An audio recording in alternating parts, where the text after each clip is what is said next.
Hi, good evening, good afternoon, good morning, wherever you are. My name is Miss Nabia. Welcome to my channel. Please like, share, and subscribe. I usually cover the real crime stuff. Tonight, I'll be doing the first 48 recap. This particular case is called Cover Story. I hope I'm not looking too bad. So yeah, let me just get into it. So this particular case, again, it's in Tulsa. You know, we could have probably guessed because it's always in bloody Tulsa. So this time it's a murder about a lady. Basically, the emergency services gets a phone call, and then they basically there's a guy that's claiming, there's a man on the phone that's claiming that his girlfriend has shot herself. So the obviously the police get sent in and the ambulance services get sent in. When they get to the house, they find a woman lying dead on the floor. Now, on the body cam, you can see that basically there are three people in the house, the guy that called, and then two more people, a male and a female. So obviously the ambulance in the background is trying to revive her and stuff like that. The woman sadly passes away. Now, her name is actually Aisha Wallace. She was 25 years old, had three children. So I would just like to say, rest in peace. God bless her soul. It's very sad. So she was found on the floor. She passes away. Then they try to talk to whoever was there. But while they're trying to do that, they realize there's a gun right laying next to her on the floor. Now, the boyfriend is claiming, obviously, that she shot herself.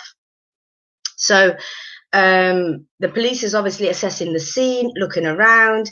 They notice that there's plastic, like plastic, as in the type of plastic that you would use to wrap a carpet, wrap something in. It's kind of laid out on the stairs carpet, like the stairs. Well, should I say stairs behind me there, right?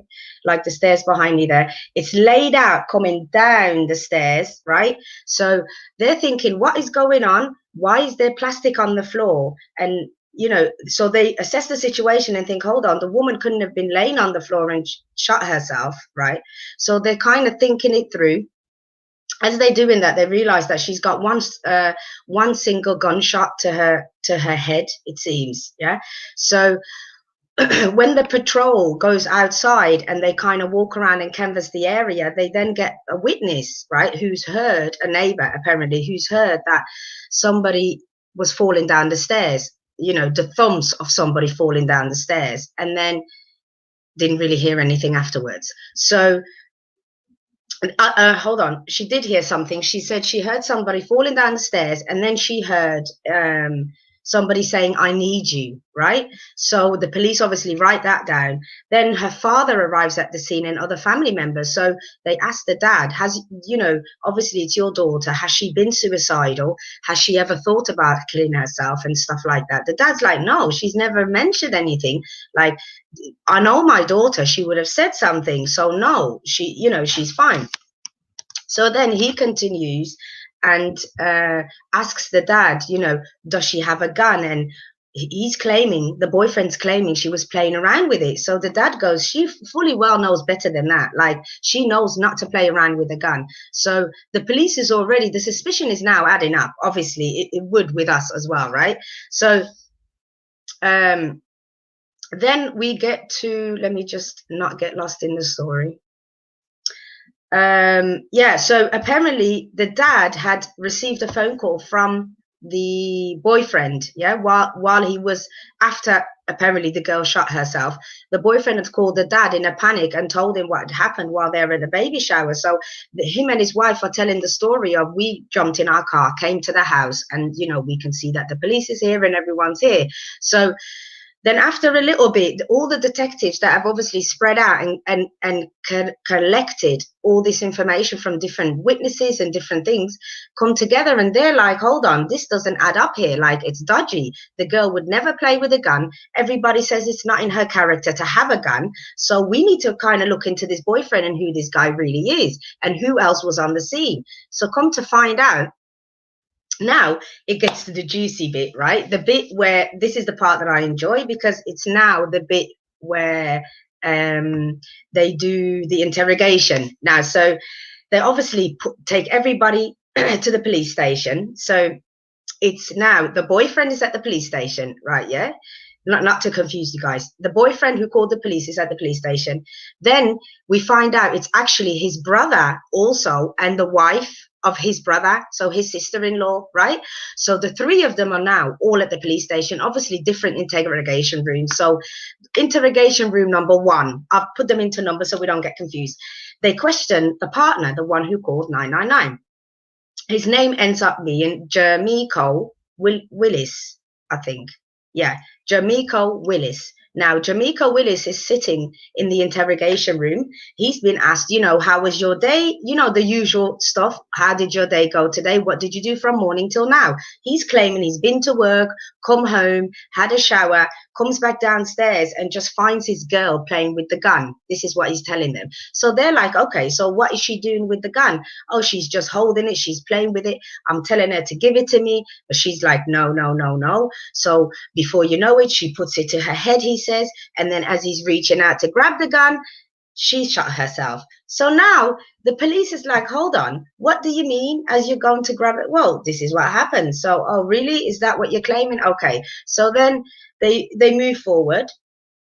And he says that he claims that she basically threatened to kill herself before, and that she's basically suicidal, and he didn't think that she would do it and stuff like that. Whereas now it's starting to look even more dodgy, because you can see the man is just making up lies as he goes along. So then they ask him, right, where's your phone? The phone that you use to call the emergency services. So here we go now with the BS, right? The guy's claiming his phone is lost. He doesn't know where his phone is. But hold on, you called, you know, you used that phone to call the police. So where is the phone? Oh, I'm not sure. Don't ask me where the phone is. I don't know where. So now they're like, okay, you stay where you are. Stay put, stay warm, you know, because you're not going nowhere. Stay in your interrogation room. Now we go to interrogation room number 2. So in there now we've got the brother. Now his brother's name, right, is Terry. We didn't know this at this point, but obviously I'm just going to fill you in. His brother's name is Terry. Now, he now is asked, what did you do today? He's telling them he was at home chilling, whatever, gets a phone call from his brother. His brother is telling him, panicking, crying, that his girlfriend shot herself. He said, he claims he raced over there, found his brother kneeling over the girlfriend and hugging, you know, obviously hanging over the body. And then he claims that he's grabbed his brother and kicked the gun away from the body, or from his, I kicked the gun away from my brother, he said, just so it can be away from him. And I grabbed him and pulled him out of the room. This is what he's claiming. Now, they're saying to him, okay, so you kicked the gun. Yes, okay. So that was it. They left him in the room, right? Then the detectives come together again and kind of congregate, you know, as they do, and share information of the different interrogation rooms. So they're like, we need to find out where the phone is. So they're thinking, oh, that phone, if it's, because it clearly wasn't at the crime scene where they lived, it must be in the car that the brother came in. So now we move to interrogation room number 3, where the wife is now sitting, waiting to be questioned, right? So the wife now gets asked, where is your car? And, you know, we need to search it. She's like, well, do I have to? And then they're like, well, yeah, we need to search the car because we need to find the phone. So where's the phone? And do you think it's in the car? Not to my knowledge, she says. And it's not my car. It's not in my name. Well, it doesn't matter in whose name it is, they say. We're getting a search warrant and we're going to search your car. So they leave her sitting there. And then they go back to Jeremico Willis's interrogation room, number 1. And so they ask him, where did your girlfriend get the gun that she supposedly shot herself with? Because everybody says she doesn't own guns. She doesn't really move around guns. Where did she get the gun? He's claiming he doesn't know. Now, was it yours? No. Now, the usual questions. Will we find your prints on the gun? Will we find your prints on the magazine of the gun or any of the bullets? He's claiming no. You know, blasé as they do, thinking they're above the law. So then they go back and they look into his background. Now they pull him up on the computer, and the things that are coming up, this man's got back-to-back threatening ex-girlfriends with guns and knives and all sorts. Like, he's got a track record for actually domestically, you know, abusing his ex-girlfriends, beating them up, all sorts. So now they're thinking, okay, now we need to try and get in touch with some of his ex-girlfriends and kind of find out what his background is and what he's like in a relationship, because this is not adding up. This girl did not kill herself.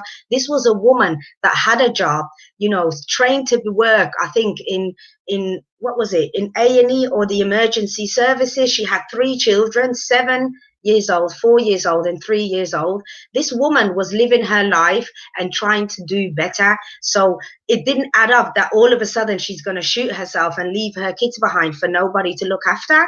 So then it carries on, and obviously they find out he's a felon, right? Which means he can't have guns or be around guns. So they're already looking at the loopholes of how can we keep him, you know, in the police station and fully arrest him, because right now it's just keeping him for a certain amount of hours to interrogate him, isn't it? And then they've kind of have to let him go if they don't have, you know, enough evidence. So they're now thinking, okay, we need to find a way to keep him here. So they find that charge of, you're a felon, so, you know, hold off, you're not going nowhere.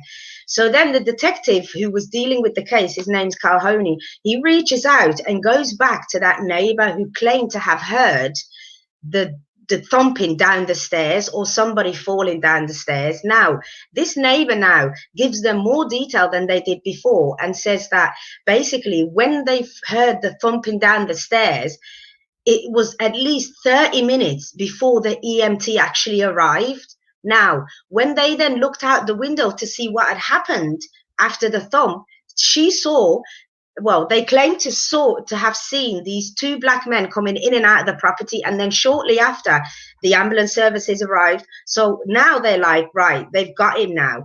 The brother must be involved. So they've already had an inkling that the brother had something to do with it, right?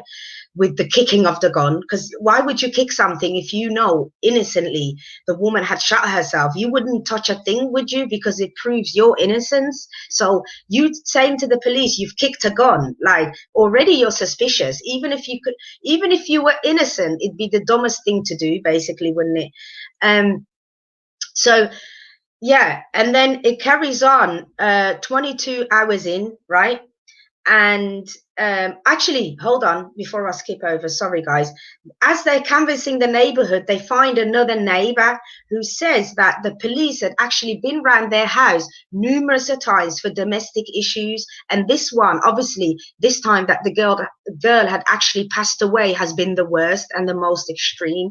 But incidents have been happening over and over again. Next door is what the other neighbor was claiming, which I forgot actually. But then they move forward, and you know, you always hear that voice, 22 hours in, you know. So they go 22 hours in, and then the autopsy results come in to show what's happened to her body and stuff like that. Now, they're saying that there's no way this girl had to gone up to her head and shot herself, because when they look at the what do you call it, the gunshot wound where it enters and when it, you know, where the bullet finishes or came out, they're saying that the person that shot her would have been at least 3 feet away from her. So there's no way she had shot herself. So that already was like, right, we've got him now.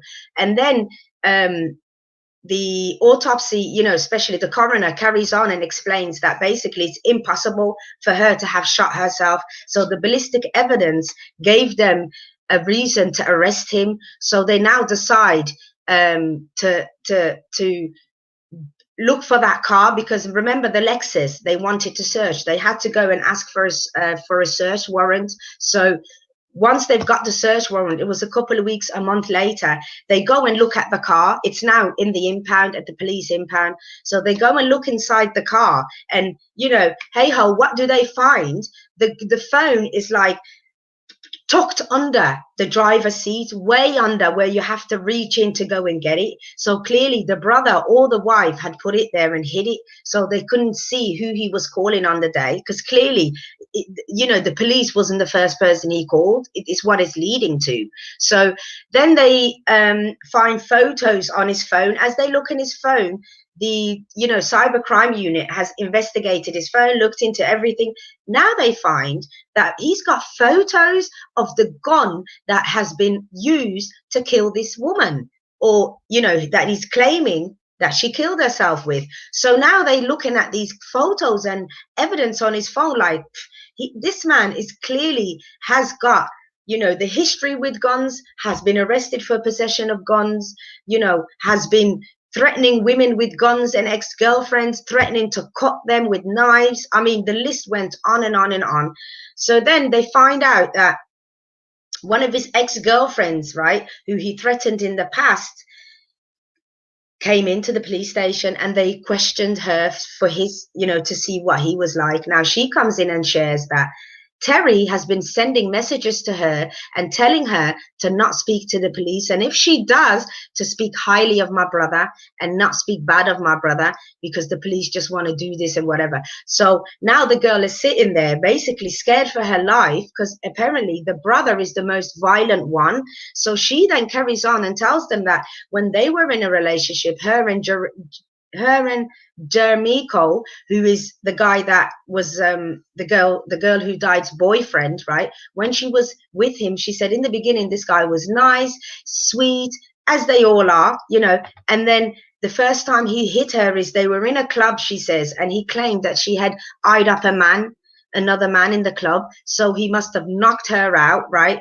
And then it just escalated from there. She called it boot camp, right? Boot camp. She said it wasn't a relationship. She saw it as boot camp. So now she's then carrying on and saying that as soon as she saw that this girl had died on the news, she knew the girl hadn't committed suicide.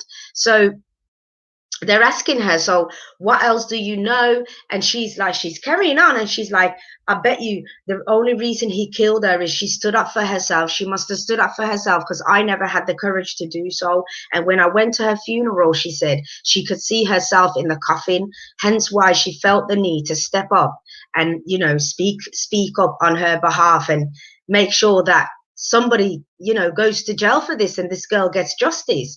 So then they ask her, you know, why would he do this? And she said, well, usually with her, she said he would nearly beat her to death until she couldn't breathe, and every single time he would beat her, he would call his brother Terry, and Terry would run over. So she said now that she's spoken to the police, she's scared for her life, right?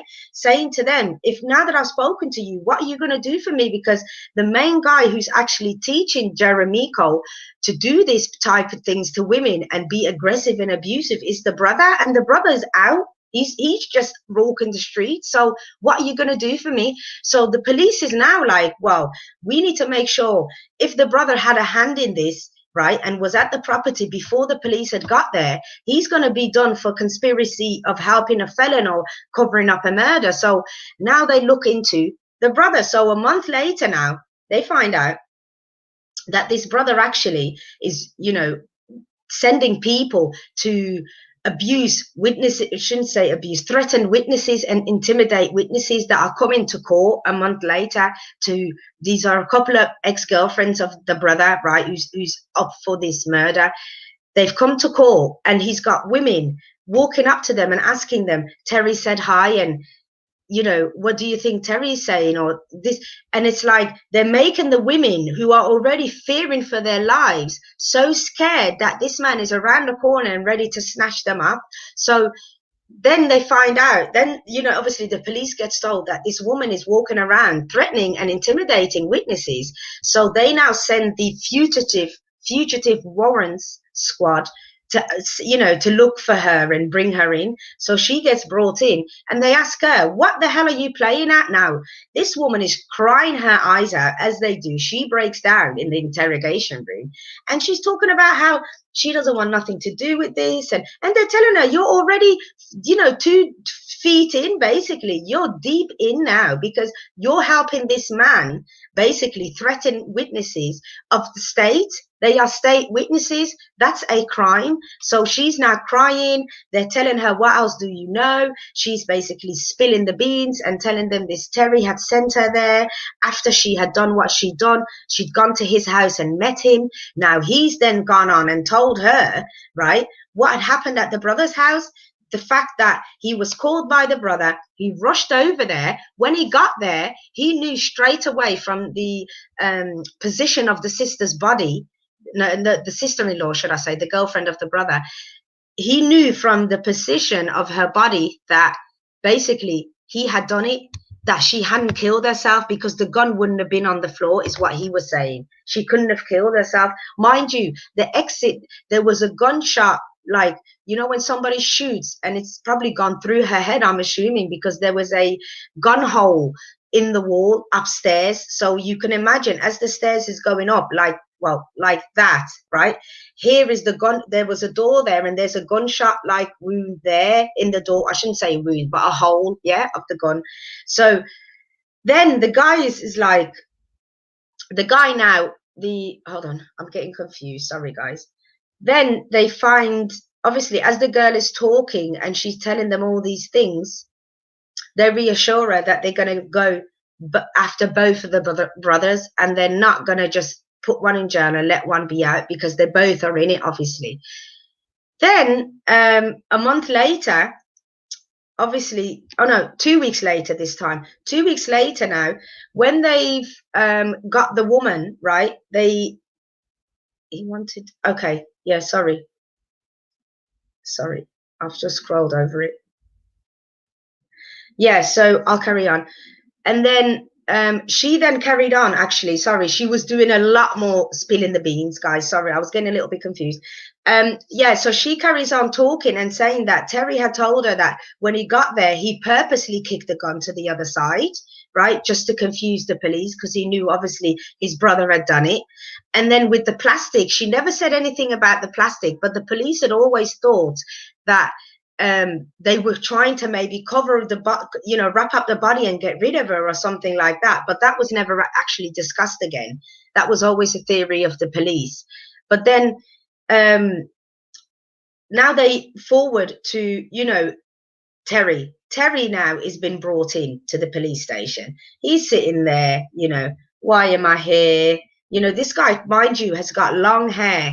He looks like a mix of black and maybe I don't know, Asian or something like that, because he's got that, or even black and Mexican. They've got that soft braided hair, two braided plaits like that. Kind of look a bit, like those chino. Is it a chino look they call it? I'm not sure what they call it. That Hispanic look, kind of.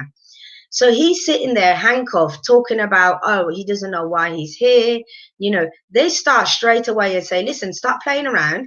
You try to intimidate state witnesses. So, all right, yeah, they look Samoan. They could be Samoan, actually. Yeah, that's a good one. Thanks, Leslie. And yeah, so he's then saying he was looking for witness addresses. The police know this. He's claiming the reason he was doing that is so he can go and talk to them, not threaten them, and they're like, really, like, stop BSing us and just, why were you there? What happened that day? Did you go to your brother's house? Yeah, I was there. He called me. Did you touch the gun? I'm not going to answer that. Did you see the gun? I'm not going to answer that. He denies knowing anything else. Then they read him his rights, right? Yeah. And obviously they take him in and then they fast forward to the other one. Did you touch the gun? Did you do this? Did you? No. And they forward him in. And then it forwards to the end where they're like, okay, the lady that used them, the lady that he used to go and intimidate the witnesses got let off. And then his brother got life, the one whose boyfriend, who was the girlfriend, that died. And then the other brother got, I think in the end, they didn't even say much, but I'm not sure if he got arrested, probably got done for something. But this case was just crazy. I mean, these two brothers, can you imagine if they had children? daddy gone, uncle gone, vice versa, their mum, that's two people gone, that's two kids of yours that have committed a crime against a female that he was supposed to look after and care for. But apparently this man had a track record. He's done this so many times. So it's just crazy how men, are in these situations, instead of walking away or instead of allowing that woman to make choices for herself, they want to be there and control you. And it's just ridiculous. This case, usually they do 2 episodes in one, but this one seemed to have took up the whole of the episode. So that was the first 48 for tonight. If you guys want to chime in, as I say, join me and let's get it going. I'm excited to see who wants to join me and talk about this case. If you've seen it, if you've not, maybe you want to share a case about domestic violence. I'm not too sure. I've got what should I say? I did a little bit of research for anybody that's watching. I'll put the banner up on the bottom. I did a little bit of research, like how this was about domestic violence, and it went kind of integrated into murder, but it was really domestic violence, control, all of that in one. I thought I'd put some information on the bottom, you guys. So if you have any type of issues, just know you're not alone. You don't have to come on live and talk about it, but at least the information is there. But let's start discussing the case. Hi, Didi. Thanks for joining me.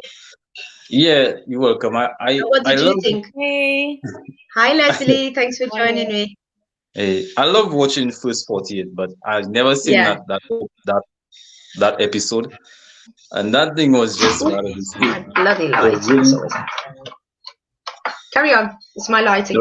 No, I was saying that episode was really disturbing, because for a brother to enable his brother like that, like the brother knew what he did. The brother actually helped him trying to cover up the whole scene. Boy, I wonder, like, sometimes I just wonder, like, what background do those guys come from? Because for you to help your brother actually cover up a murder, your brother is a abuser. Yeah. You know what he did. Plus, the girl had 3 kids, and the kids were really young. I don't think any of those kids were 10. Those kids look really young. The baby was adorable. Yeah, for you to lose your mother at that age is really, really, really hard. That just like the father said when the father made the statement that the daughter never told him what was going on, because he knows if she was telling him what was going on, like, he knows like what he would have done to the guy. But in a way, I felt better in a way that maybe he didn't know, because probably he could have probably killed her and killed the dad, and then 2 people lost their life in that. But then sometimes it's not a good idea that the family don't know, but then she should have probably gone to the cops or gone to somebody. But I honestly, what I think transpired inside of that apartment is she was trying to leave and he just killed her. That's what I think so too. Yeah. But the brother got 10 years. The brother, they give him 10 years. Is it?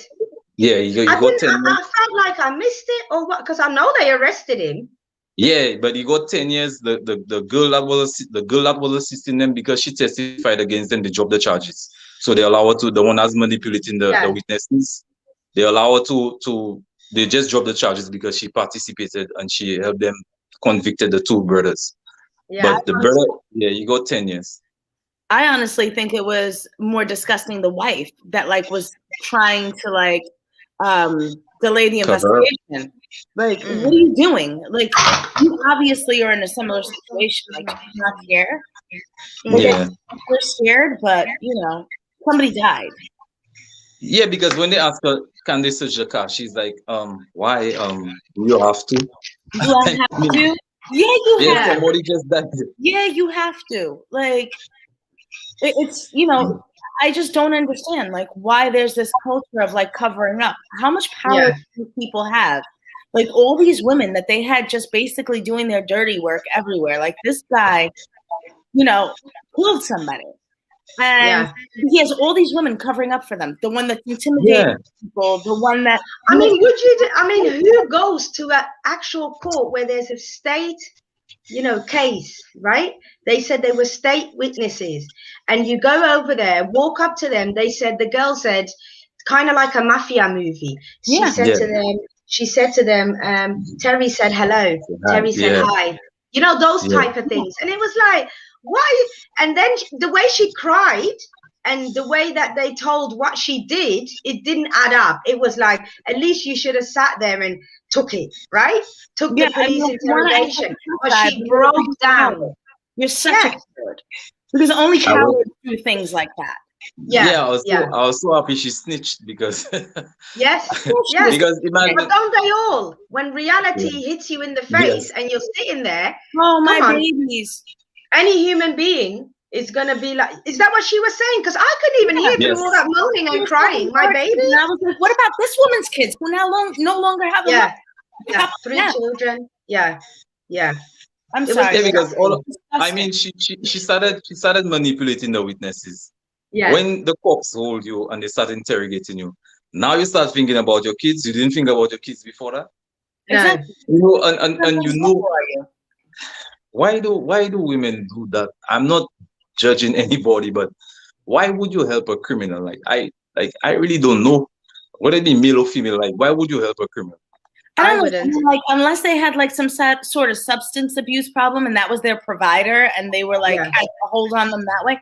Maybe that. I don't know. I don't know what hold these guys had on anybody. I don't know.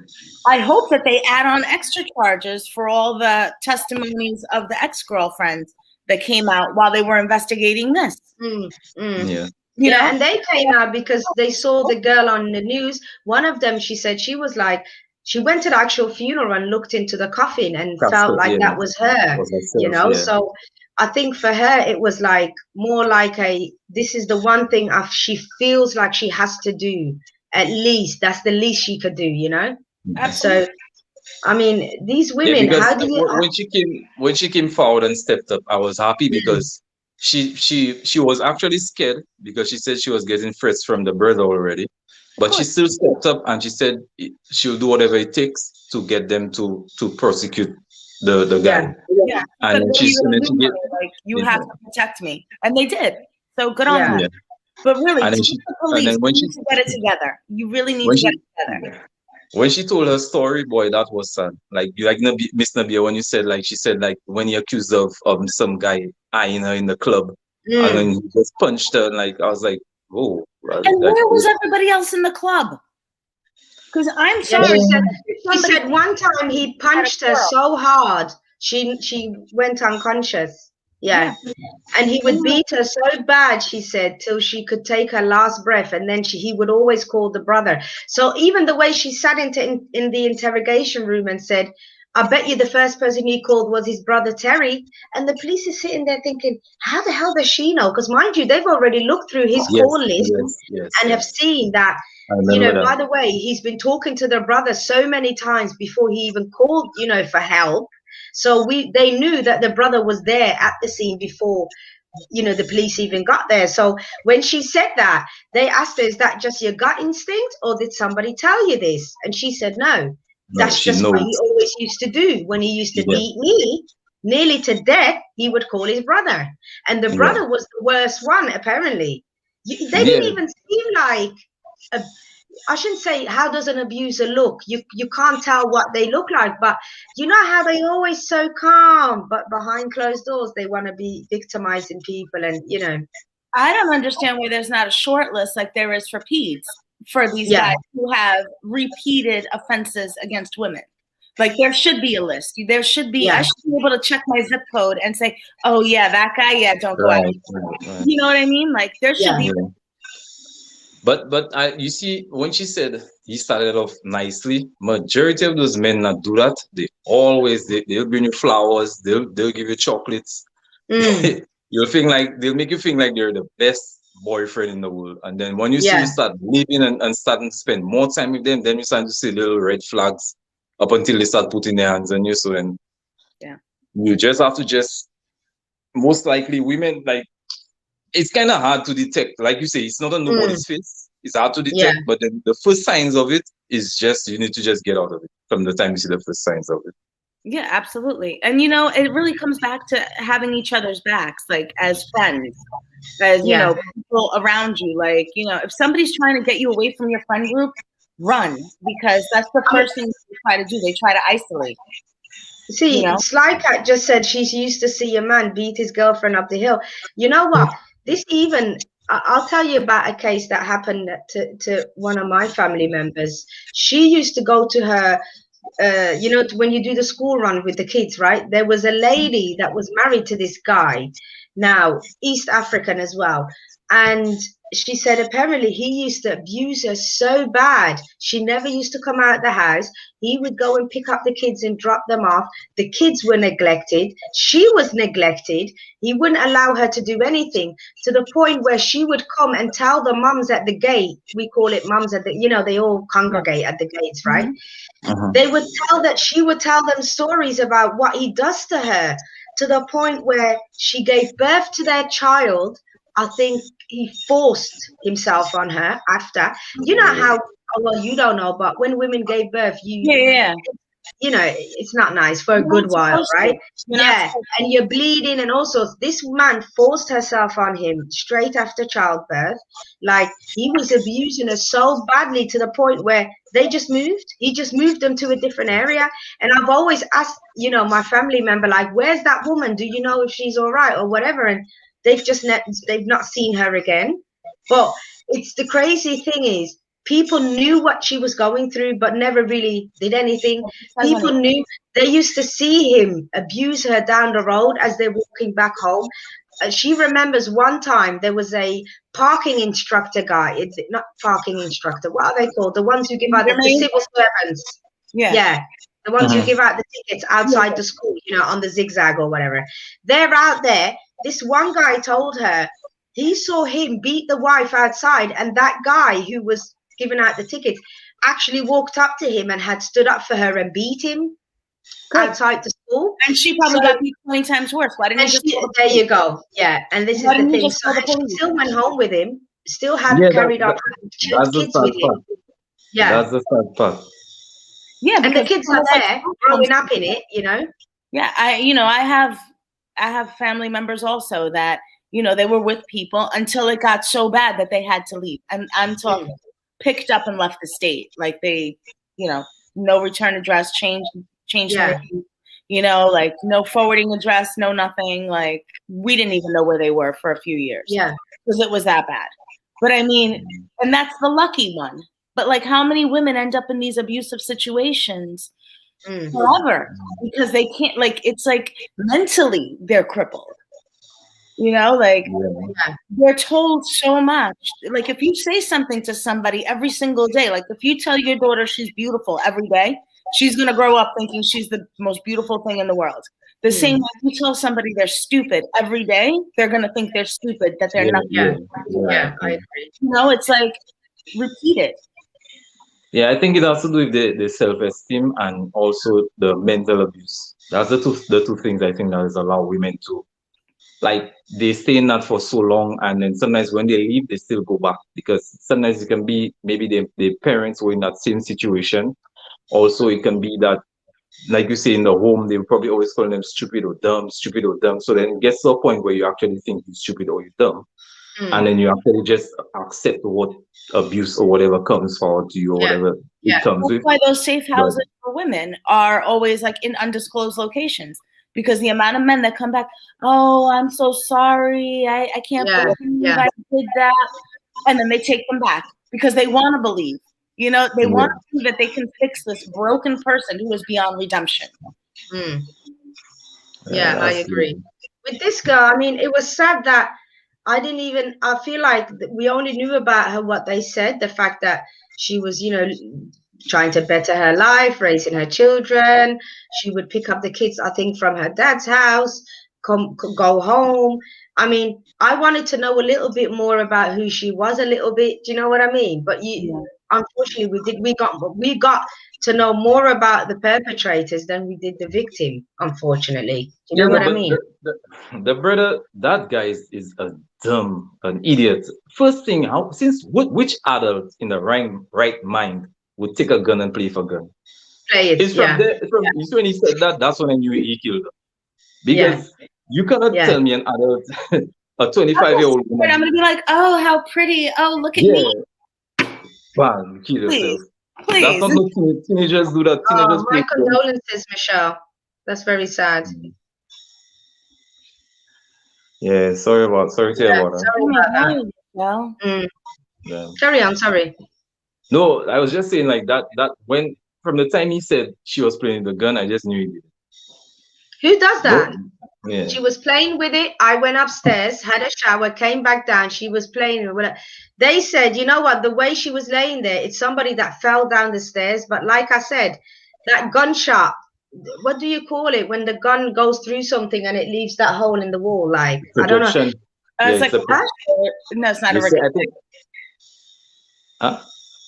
Say it again.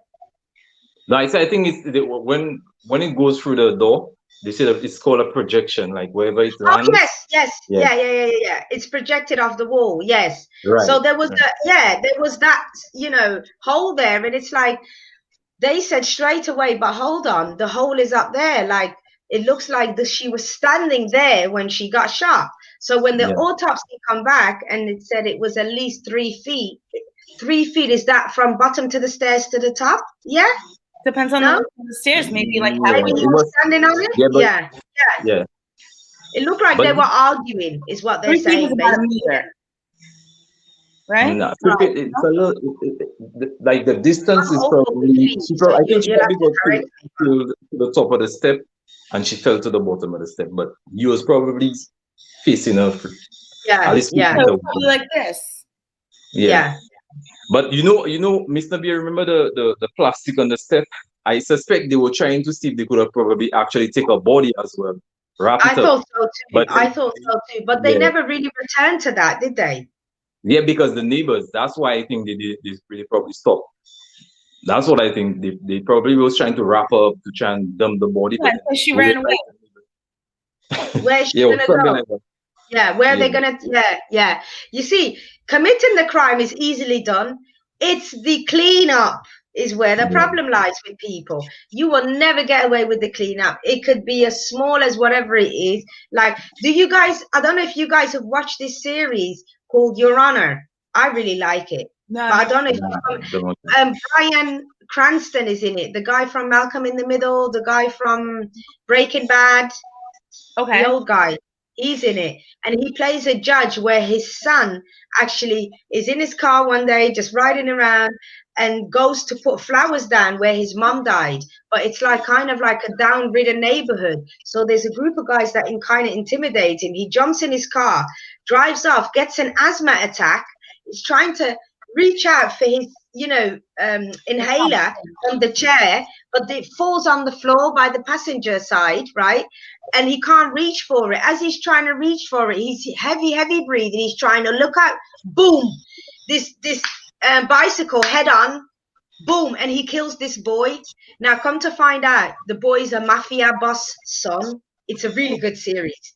You'll have to check it out. Yeah. And Bryan Cranston plays a judge. Now that boy goes home, tells his dad, "Daddy, this is what happened. I actually tried to help the boy. He was trying to tell me something. When he puts the ear to his thing, it's just blood everywhere. And it's like the boy dies." So what would you do if your child had committed a crime? In that series, he actually takes him to the police station after they discuss what had happened, because he tells him, you're going to have to come on. So they go there. And the dad tells him, "Stay in the car. I'll go in first and I'll come and get you." The dad goes in. As he gets to the desk, he hears this cry from a woman, just this awful cry. And he looks to the right and notices it's this woman crying that's being nearly dropping on the floor, being held up by her husband. And he recognizes the husband is the mafia boss. He puts 2 and 2 together and realizes, no, my son actually killed the mafia boss's son. So he just turns around and goes back to the car, doesn't hand him in. Now it's all cover up, cover up, cover up. The series is really good. That Nah. sounds like Dead to Me. Have you guys seen Dead to Me? Really good. Really good. Nah. Yeah. That one's Remember, he's a judge. He knows everybody. Yeah. What he did when he was at home is call his people. He called all his people that he knew so he can prepare his son, the solicitors, the whatever. And now the next morning they're all thinking, you left a message for me. You know, what's going on? What's up? What? And he's got to come up with all these cover stories. To, you know, this detective friend that he's got. She's like, what's up? You left me a message. Like, you know, what's going on? And he's got to now think about all of this, try to get rid of the car. It's really good. But what would you do? Would you take and hand your child in? What would you do?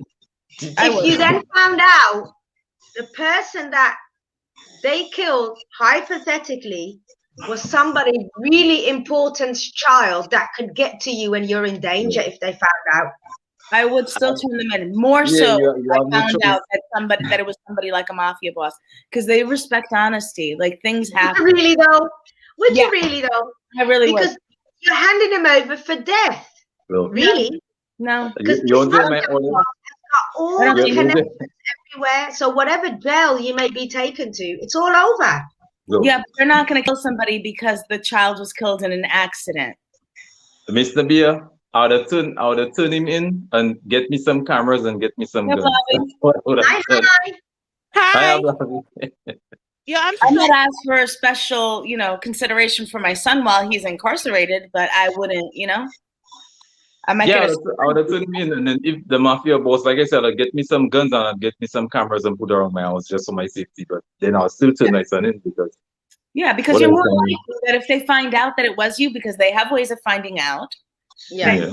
that then you're all gone, because then it's like, oh, did you do it on purpose?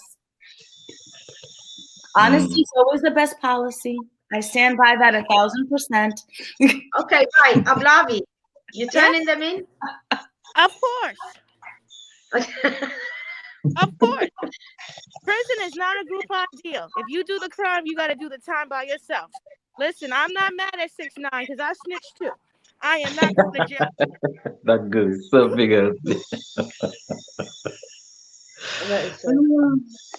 Not So, only am I going to snitch, but I'm going to give you the ride to the jailhouse. I'm going to be like, yeah, I want to go to the bunker and have an undercover cop there. No. Oh, you know what? Talking about bunker, have you guys watched that Parasite movie? Yes. No. Great. Right. Oh, how did you not? Come on, you need to check it out. This man has got a whole bunker underneath the house. Now, if you could stay somewhere that was comfortable underneath a whole mansion and nobody would know you're there, would you hide your kid there? Is that the guy from Germany? No, that's the Korean movie. The Korean movie that won all the Oscars and whatever. Because that actually happened. There was a guy in Germany that did that. Oh, I don't know about that. He but- had unnatural feelings for his daughter, and he locked her up when she was 18. Oh, you mean the whole Fritzl? family's down there? Yeah, Yeah, they did a movie on it. yeah, that was. What? They did a Lifetime movie on that. oh, Yeah.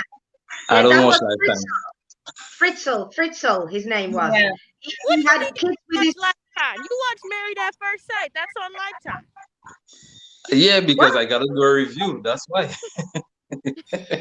Look, I call Lifetime Channel 4 teaching women how to kill men because Right, Lifetime stuff No, always have that's a story oxygen. of some wife killing her husband or I don't know. Lifetime is not for men. It's for women. Like they said, it's for women. It's not for men. Yeah, no, I don't know what I would do, to be fair. If I had the means, like a judge clearly has the means to maybe figure something out in the background, I don't know if I could turn my child in and just know that this man's got all the connections in prison. He can get to my child at any chance. It's not like I can put the child anywhere special. You know what I mean? No, I don't know. I couldn't do it. I don't No, think I could do it. but Mr. B, as a judge, he must be have friends that probably work in the prison system, so he can probably just put his son in protective custody. Well, you know, if you go into episode 2, well, we're not reviewing that show, but there's a black there's a black boy in it that kind of gets accused of being the one that did it, right? But in the end, they get to him too. So that could have been your child. Yeah, well, yeah, that's a hard one. Not even in the end, very early on, they eliminate him too. So it's like he's got all these connections. But as a judge, what he tried to do is give that black boy a really good solicitor and not the court-appointed ones, because obviously they're not as good, are they? So he actually got him in touch with a good solicitor, but that's all he did. So I mean, when it comes to the committing crime and the first 48, I don't know. In the end, didn't the brother look like he really regretted helping his brother? That Terry one. Didn't he look like, shit, man, I'm going down for this too?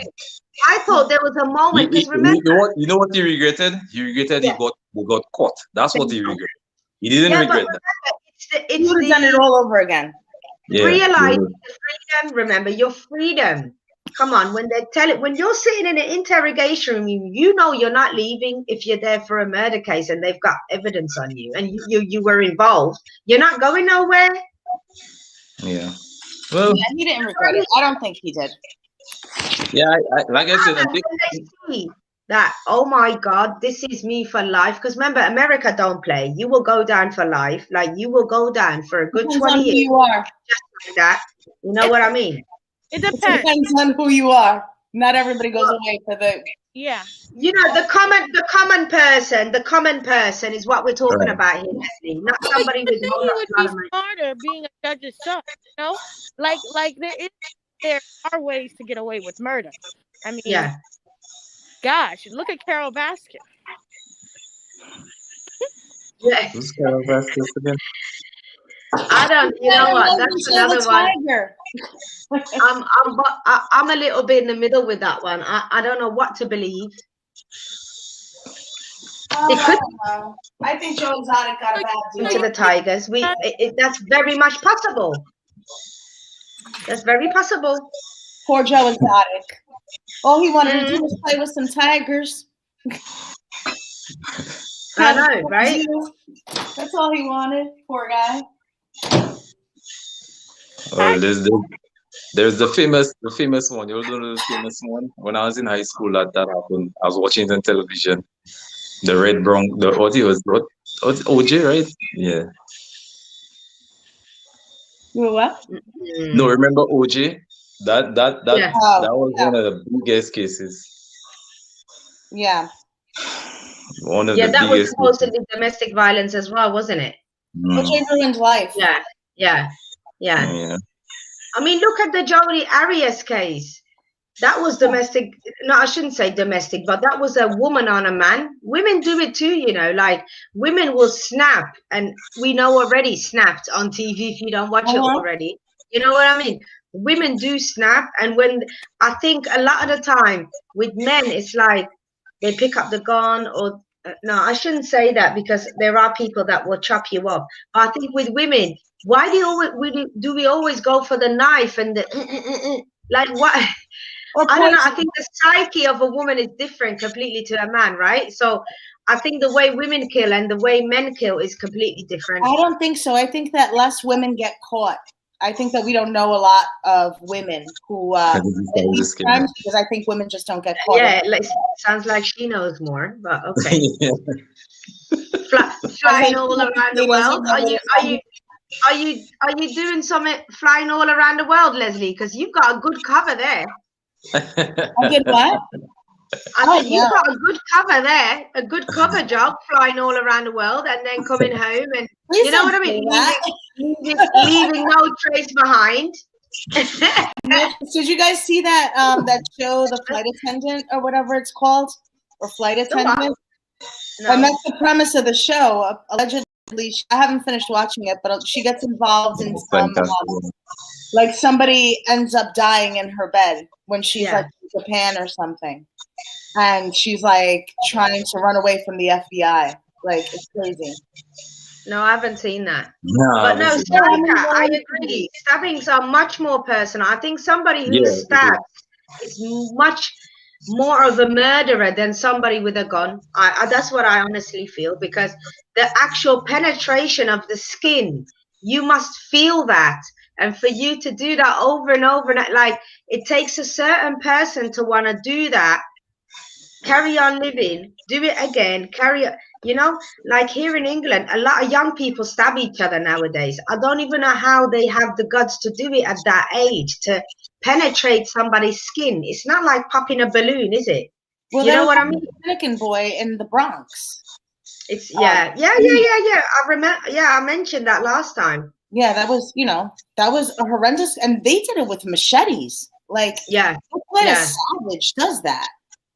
That was yeah. You're talking about the boy they killed in front of the corner store? Yep. Yeah, boy, that was another. That was horrendous. And it wasn't. They set him up, and it wasn't even he, because he wasn't. He was into boys, not even girls. Yeah. Oh, was he? I didn't get that part of the. Yeah, he was. They said he wasn't into girls, and then he was trimmed. Yeah.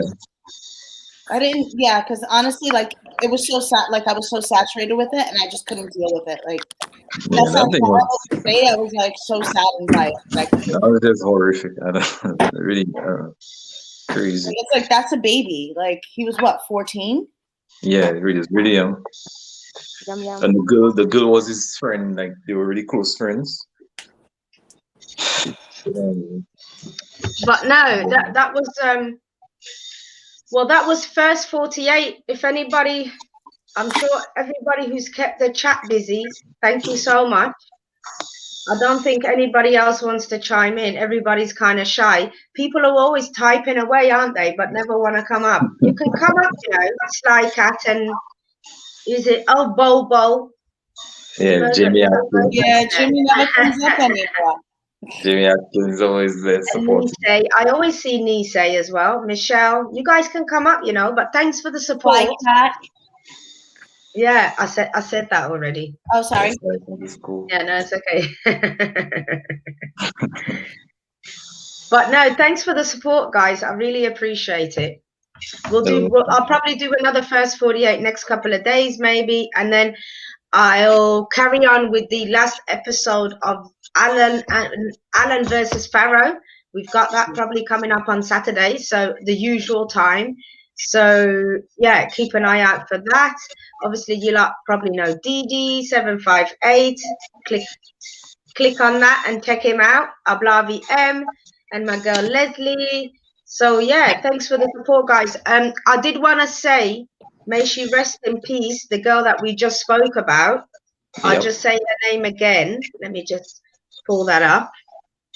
Aisha Wallace, her name was, 25 years old, born and raised in Tulsa, and she left 3 kids. So, bless her heart and soul. And hopefully, her family got closure through these 2 brothers getting locked up and stuff. So I wish them all the best, and the children and stuff like that. So yeah, I'll say 1, 2, 3. We will call it a night. Thanks, everybody. Thanks for having me on this, Nadia. No, it's good, man. It was a nice little conversation. Thanks for coming on. I'm Ablavi. Okay. Hey. Heidi Light, she says, before we go, hold on, let me pull this up. Too shy here, but thank you for the show. Thanks, Heidi. Please like, share, and subscribe. Thank you so much. But yeah, go on, Ablavi. I was just gonna say bye. Oh, okay, yeah. 1, 2, 3. We can say bye then. All right. 1, 2, 3. Thanks, everybody. Bye. Bye.